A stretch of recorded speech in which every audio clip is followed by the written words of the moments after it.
Recently, the United States government announced a major crackdown on Medicare fraud. It was honestly the biggest action of its kind in history. Nearly 200 federal cases were filed. The government targeted schemes that tried to steal $14.6 billion from Medicare, Medicaid, and other programs.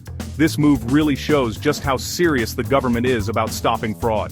The Department of Justice led this action, working closely with other agencies to catch those responsible. The fraud schemes were pretty complex and involved a whole lot of people. Some of the key players were actually from outside the United States. That just goes to show that Medicare fraud isn't just a local problem, but an international one. These fraud schemes hurt the healthcare system, and they also hurt taxpayers and Medicare beneficiaries. When fraud happens, it means there's less money for real medical needs, and that can lead to higher costs for everyone. The government wants to protect Medicare and the people who rely on it. The government's message is clear: they are committed to fighting fraud and protecting taxpayers. They want everyone to know they are taking action. This crackdown is just the beginning of their efforts to stop healthcare fraud. Medicare fraud is when someone tries to cheat the system, usually to get money they're not entitled to. Fraud can happen in many different ways. For example, it might involve billing for services that were never actually given, or it can mean charging for more expensive services than what was really provided. Sometimes, it even involves using fake patient information. Fraud is a big problem for the healthcare system. It costs the government billions of dollars every year. That's money that could be used for real medical care, but instead, it ends up in the pockets of criminals. Fraud also makes it harder for honest providers to do their jobs. The government takes Medicare fraud very seriously, and they have special teams to investigate and stop it. These teams work with law enforcement to catch the criminals, and they also work to recover the stolen money. This helps protect the Medicare program for everyone. Medicare fraud affects everyone. Honestly, it can lead to higher taxes and higher healthcare costs, and it can also make it harder for people to get the care they need. That's why it's so important to stop it. One of the biggest fraud schemes involved medical equipment, and this scheme alone was worth $10.6 billion. It involved fake claims for things like urinary catheters and braces, items that were never actually ordered or delivered. The criminals used stolen personal information to file these claims. Another major scheme targeted Arizona's Medicaid program, and it was worth $650 million. This one involved fake addiction clinics that billed for services never provided. These clinics recruited patients using kickbacks and bribes, and many of these patients were from homeless populations and Native American reservations.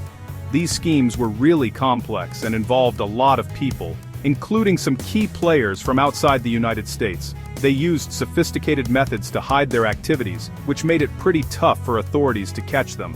The government worked hard to uncover these schemes, using advanced technology and data analysis to find the patterns and connections. It was a big job, but they were determined to stop the fraud. So, here's how it all happened. Fraudsters used stolen identities to commit their crimes. They got this information from various sources. Sometimes they hacked into databases to steal it, and other times, they bought it from the dark web. Once they had the information, they used it to file fake claims. The fraudsters also set up fake companies and clinics. These were used to submit the false claims. They looked real on paper, but they did not provide any services, which made it pretty hard for authorities to catch them at first. The criminals were very clever in hiding their tracks. Recruiting people was another part of the scheme. The fraudsters offered money to people to use their information. They targeted vulnerable populations like the homeless. These people were promised money or services in return for their information. The government used many tools to stop the fraud. They worked with banks to track the money, and they also used technology to analyze data. This helped them to find the patterns and connections. It was a big job, but they were determined to stop the fraud. Fraud has serious consequences for everyone. It costs taxpayers billions of dollars. This money could be used for real medical care, but instead, it goes into the pockets of criminals. Fraud also makes healthcare more expensive for everyone. It can lead to higher premiums and out-of-pocket costs. Medicare fraud puts the whole system at risk. It can make it harder for people to get the care they need, and it also makes it harder for honest providers to do their jobs. That is why it is so important to stop it. The government has advice for Medicare beneficiaries. They should check their Medicare statements regularly. If they see something strange, they should report it. This can help to stop fraud before it gets worse. Reporting fraud is easy and can be done online or by phone. The government is committed to protecting Medicare. They are working hard to stop fraud and protect taxpayers. Everyone can help by being vigilant and reporting suspicious activity. Together, we can protect the Medicare system for everyone.